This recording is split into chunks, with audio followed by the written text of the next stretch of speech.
Bonjour à tous, bienvenue dans mon gecko du mercredi 22 mai 2019. Alors la photo du jour, c'est bien entendu Theresa May qui tente une nouvelle fois de mettre en place donc le Brexit vis-à-vis des parlementaires britanniques. Vous voyez que la devise donc anglaise, c'est le graphique d'en bas, a pas mal swingé hier sur ses annonces. Alors elle propose éventuellement un nouveau référendum sur le Brexit. Elle voudrait que son camp donc conservateur la soutienne. Que nenni, ce n'est pas le cas, tout comme les travaillistes qui ont rejeté le plan. Alors les différents scénarios, vous voyez, c'est cette infographie réalisée par l'agence Bloomberg qui montre les différentes possibilités une fois que Theresa May sera partie du pouvoir. C'est le scénario le plus envisageable pour début juin, avec notamment donc Boris Johnson, son ancien ministre des Affaires étrangères, en embuscade, et on verra si celui-ci ou un autre proposera une renégociation vis-à-vis de l'Union européenne, ou bien un no deal dans un contexte où, je vous le rappelle, les élections européennes ont lieu ce dimanche, et puisqu'on me l'a demandé, notamment en France, je voulais vous montrer cette petite infographie très bien réalisée sur donc le scrutin, qui est un scrutin à la proportionnelle. Alors par exemple, en France spécifiquement, 69 députés européens seront élus. Bien entendu, c'est toutes les suffrages pour les partis passant les 5% des suffrages qui peuvent obtenir des sièges au Parlement européen. Et selon l'un des sondages, vous savez que la vague populiste, que ce soit en France tout comme en Europe, pour le moment tient le haut pavé des sondages. Tout ceci dans un contexte où les marchés, finalement, actions hier ont plutôt progressé, vous voyez, entre 0,5 et 1%. Pourtant, la croissance mondiale a été une nouvelle fois revue à la baisse par l'OCDE.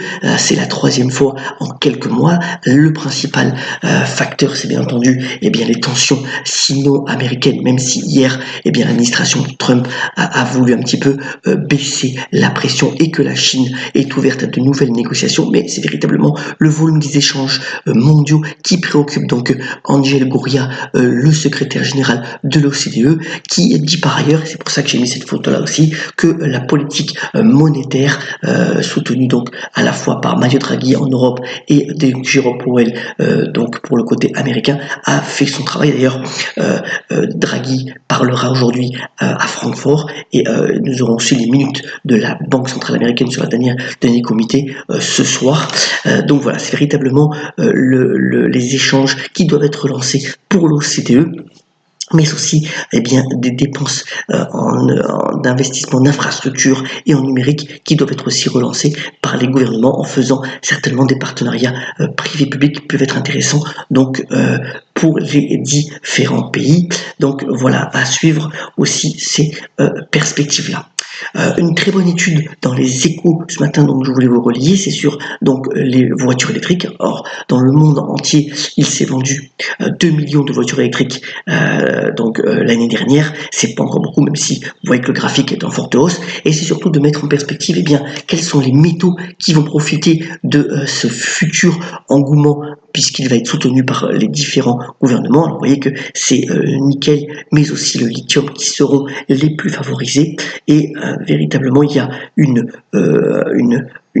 conjonction de dépenses qui doivent être faites pour assurer l'avenir de ces voitures électriques, avec bien entendu aussi des encouragements fiscaux pour pouvoir inciter le consommateur à acheter ces véhicules. Alors que dans le même temps, vous avez pu le voir pour ceux qui suivent le marché de près, Morgan Stanley a mis la pression sur Tesla en disant que finalement le cours de bourse ne valait que $10 au vu des difficultés du constructeur américain.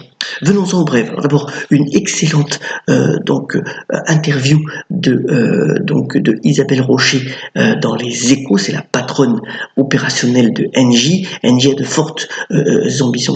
Engie, c'est l'ancienne Gaz de France.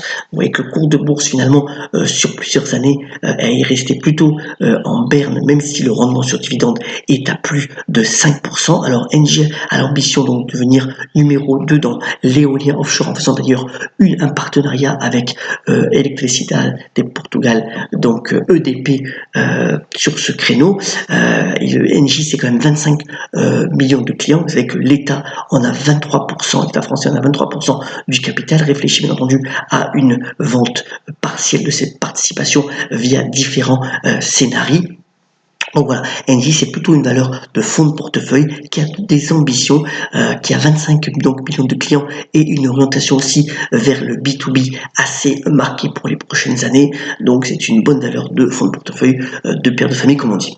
Association aussi qui fonctionne plutôt bien. Alors là, ça concerne Alibaba. Vous savez qu'Alibaba, donc le géant du e-commerce chinois, a une branche financière assez considérable et qui séduit beaucoup de clients. Eh bien, c'est le gérant de fonds Invesco qui s'est allié donc avec le chinois pour pouvoir placer nombre de ces fonds, et vous voyez que ça a plutôt marché puisque en quelques mois 14 milliards de dollars ont été donc achetés par les clients chinois via cette branche. Donc c'est une association un peu originale mais qui fonctionne bien. Je voulais vous la souligner ce matin. Association aussi entre Netflix et Coca-Cola. Alors pour les plus anciens, vous savez que Coca-Cola dans les années 80 avait lancé une nouvelle version de son Coca qui d'ailleurs avait été un échec cuisant. Et bien cela ressort à travers donc du placement publicitaire dans la 3e saison pour Netflix donc de Stranger Things.